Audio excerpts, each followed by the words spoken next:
বিসমিল্লাহির রহমানির রহিম।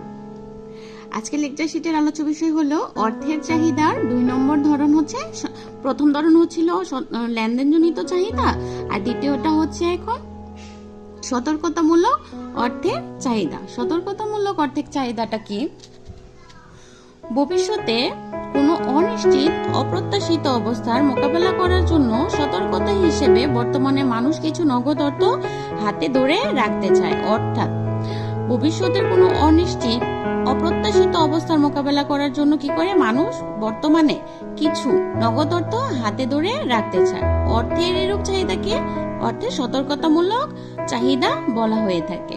ভবিষ্যতের অনিশ্চিত মানে আমাদের যে ভবিষ্যৎ অনিশ্চিত, সেই ভবিষ্যতের জন্য আমরা যেই নগদ অর্থটা হাতে ধরে রাখতে চাই, সেটাই হচ্ছে আমাদের অর্থের সতর্কতামূলক চাহিদা। অর্থের প্রথমটা ছিল লেনদেন জনিত চাহিদা, দ্বিতীয়টা হচ্ছে অর্থের সতর্কতামূলক চাহিদা। যেমন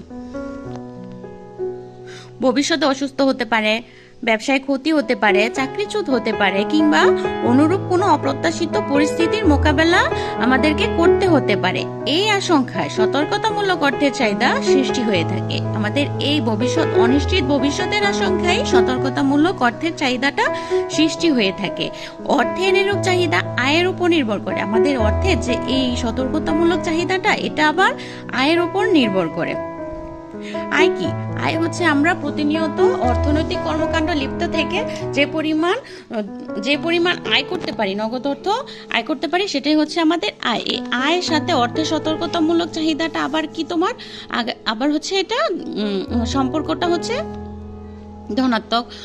দেখো, সতর্কতামূলক অর্থের চাহিদা অপেক্ষক নিম্নরূপে প্রকাশ করা যায়। চাহিদা অপেক্ষকটা আমাদেরকে আগে ভালোভাবে লিখতে হবে। চাহিদা অপেক্ষক এলপি সমান function of Y del Y by del P, del LP greater than 0। LP সমান function of Y del Y by del LP greater than 0, যেখানে এলপি সমান সতর্কতামূলক অর্থের চাহিদা। এখানে এলপি হচ্ছে সতর্কতামূলক অর্থের চাহিদা। আমাদের চিত্র আকারে এই এলপি রেখাটাকে বের করতে হবে। এটা হচ্ছে আমাদের এলপির চাহিদা অপেক্ষক। সতর্কতামূলক অর্থের চাহিদা ও আয়ের সম্পর্ক ধনাত্মক।